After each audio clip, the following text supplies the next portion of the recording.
Hello everyone, welcome back to Dark Souls 2. It's just gonna be with me today, and yes, I am wearing... Voltaire is wearing a completely new shirt because, well, thought I'd change it up a bit since we've been wearing the Grave Warden top for quite a while now. I figured I'd wear the Faram top, which looks pretty damn cool. Won't be the final thing I'll be wearing, but it's close enough. But anyway, onwards to, as we venture forth into Jungle Lake, this is a section that is going to absolutely... This section is going to absolutely suck. But I will attempt to do this to the best of my ability. So, first things first, we're going to be sniping a few people. I say that with the vainest of hopes, of course. Because we have even more of these stone soldiers to deal with. But unfortunately, we only really need just a couple of them alive. Actually, more fair and honest, we only need just one alive. Well, you come back.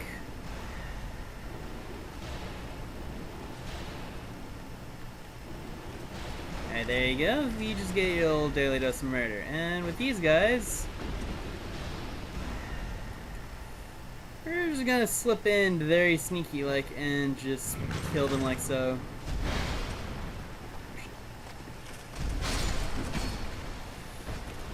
Hopefully don't get killed by him. Be horrible.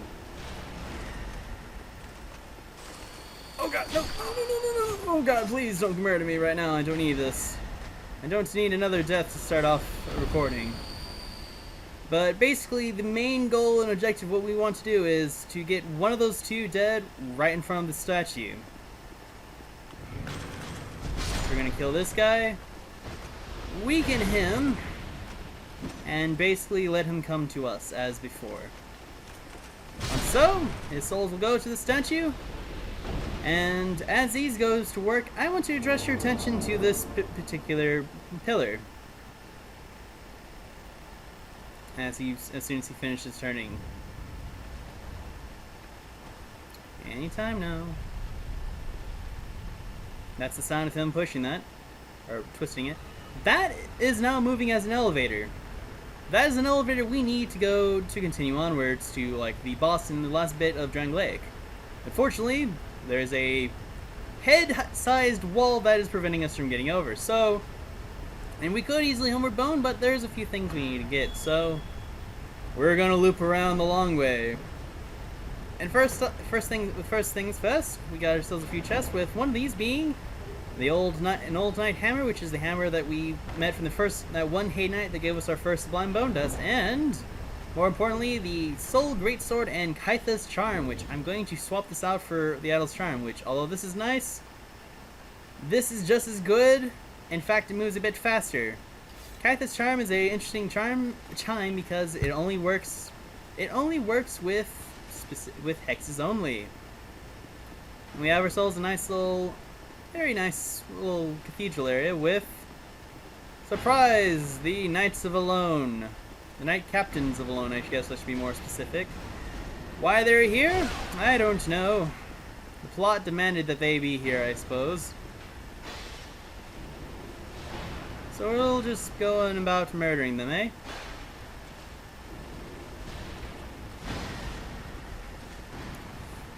Basically it is your best intent. Generally, a good rule to deal with this is to just kind of,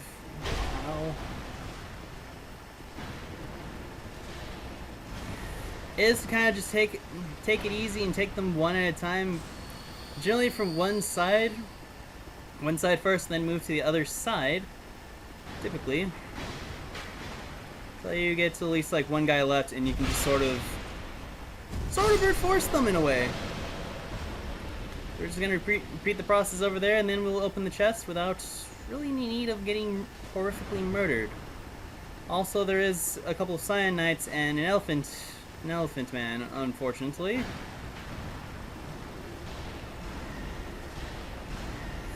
Just gotta be, basically it is very easy to deal with these guys, but it's very best to be very mindful of one of the archers if you're dealing with these guys one at a time.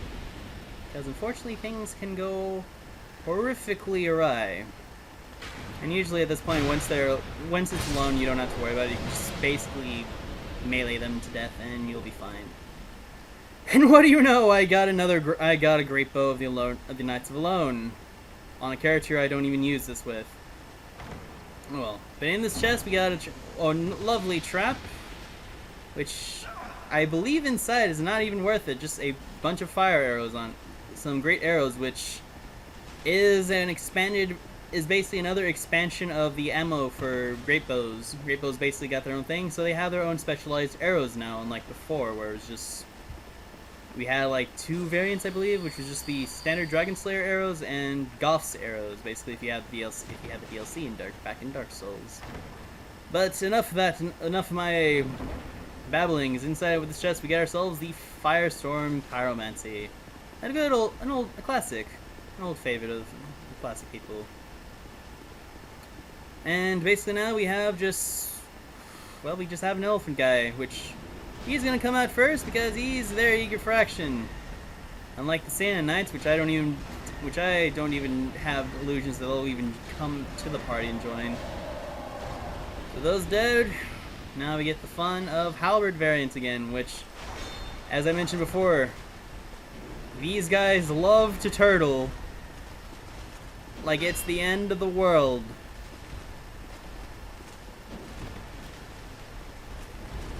As I would say, good luck trying to get these guys to be really aggressive without them having their shield up. It's pretty silly, honestly. But a good way to go around this tactic usually is, when they're not just horribly tracking like they are, is to get around their shield. Excuse me! Said to get behind the shield and strike with impunity, but apparently this man doesn't want to do so. He's being a horrific person. This is the problem I have with the Cyan Knights. All their tactics involve turtling. To the point it becomes a game of wait for the Lone Knight, for the Cyan Knight, to finally to feel like he can actually... Basically waiting for the Alone Knights to hit you till you're dead. I keep calling them Alone Knights, but they're Cyan Knights, but they're evil, horrible people. But that death does, I suppose, work to our advantage because it gives us the weight, but I kind of would like my souls back, so unfortunately, although I would just say that, we don't need the souls. Actually, no, screw it, I don't need those souls. 39,000 or so? I can easily get those back, so we'll just take this lift instead. There is a few things I did miss, which I think was just like a soul item and just a gate that basically loops us back to the bonfire we were at, so really, I don't think we really missed a whole lot other than like another elephant man behind the Cyan Knight. I know I don't sound happy and pleased, that's just because I don't care for like that area. Like, it's just, ugh. When your objective is literally something that was right in front of you and you can't, and literally the only way to make it over there is to loop back because you drop down in a one-way wall, it's just, no. But that's enough of my complaining. We get to open this door, to which we're met with kind of an interesting sight already. Chained up guy with a keyhole-shaped mask over his face, but regardless of that, we have a few chests around us and a woman that is behind that, in this cage, behind the masked man. And we get to the key to the King's Passage. This key is actually why we went down, is the reason we are here. That is the whole thing we need. For King Vendrick tried all manners of things to purge the curse that threatened his kingdom, but when every last attempt failed, the king fled through the King's Passage, which we will be going there very soon, and actually it's not far away. And also we get a soul vessel and a fire seed, which, though I've long since explained what those do, so yeah. And in this final chest we get ourselves the Strong Magic Shield, which is a miracle... No, actually no, it's a sorcery that allows us to create a shield to... Actually, yeah, I'll just put it up here for you guys. It's basically here. It allows us to imbue our shield with magic to reinforce the amount of damage it can absorb. It's kind of a useful, kind of nifty little trick there, I suppose. Although the only reason I'm going to regret missing those souls is because I have no souls myself, but that's not to worry because I have souls to break. I have a soul to break, which would be useful. But here we are, finally back at the very bottom of this ladder. Just gonna roll off just to make my descent a bit sooner. We're gonna open our way to this door that we've seen several different times in many parts of the world, including the Iron Keep. To, well, the King's Passage, everyone. We have a nice long corridor with a cyanide to the bottom. Lovely statue, some intriguing architecture, and a soul item, more importantly, with a alluring skull. Now, we have one new enemy that has not been introduced to us yet in this particular area, that only appears here. And I want to try an experiment real quick. So do pardon me for this, but just seeing if I have this alluring skull and toss it. Nothing? I guess not. My paranoia knows no bounds, I suppose. But with these statues are new enemies for sure.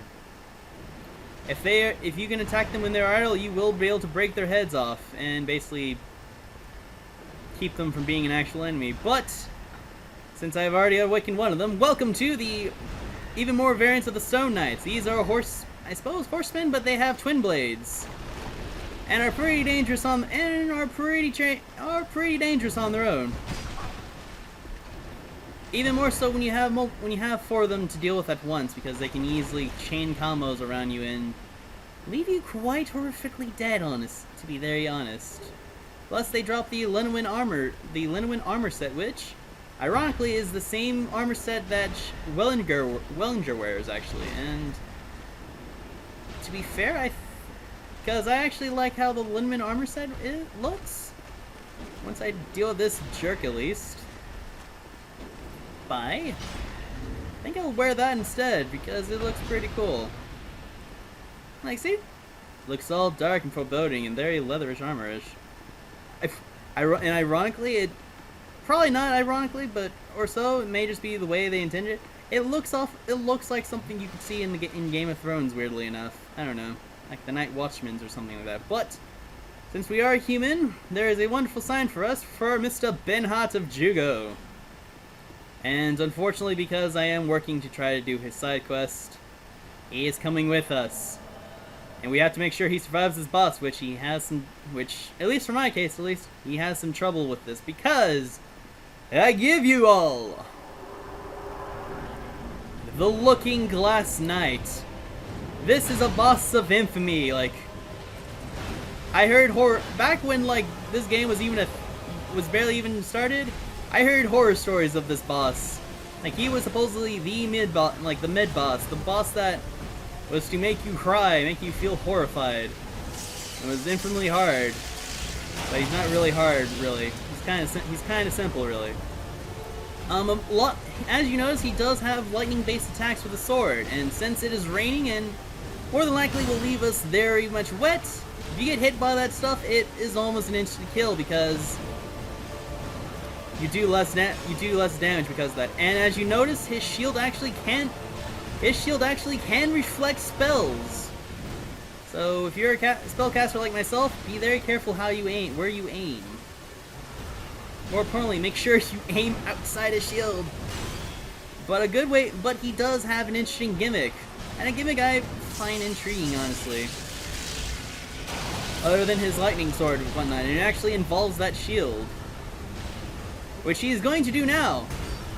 If I can kill him in time or stun him, that shield is going to break. He's going to break the mirror and bring a phantom into the world. Which in New Game Plus, it actually changes up. Instead of just a random enemy like Mook, it's a physical player.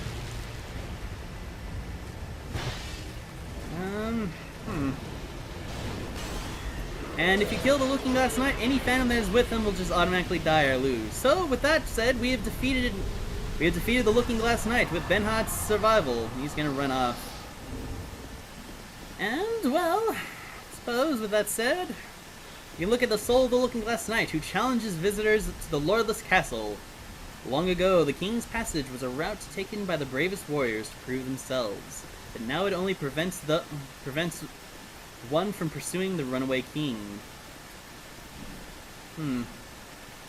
So it appears that our king, Vendrick, has indeed run away, as Wellinger said, and this knight of his was apparently and the knight basically acts as a guard for those who are trying to pursue him. Perhaps as a test, perhaps not.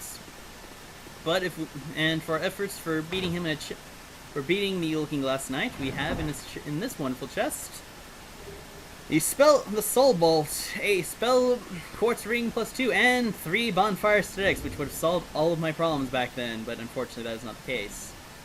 The Soul Bolt is an interesting spell because it is one of the sorceries devised by Strayed, the great mage of ancient Ulfis. Fires a blinding, piercing bolt of light. Basically shoots a laser beam to my knowledge. But with that all said and done, we're gonna just go down this we're gonna go down this lift.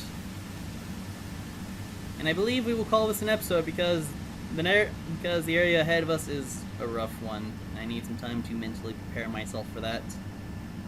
Also, Voltaire is looking a bit sad because he knows exactly what I'm referring to. Don't you, buddy? Yeah, I know.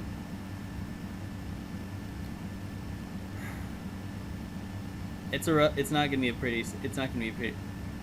pretty when the next episode comes for this area.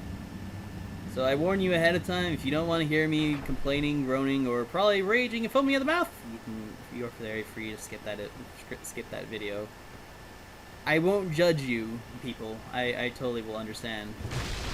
But before then, we have some green blossom from behind those roots, and well, I'll give you this pretty. It is a pretty sight. I'll give you a nice, pretty sight before we end it off. So, I have been Genesis 013. Welcome to the Shrine of Amana. Until then, everyone. Until then. Good day.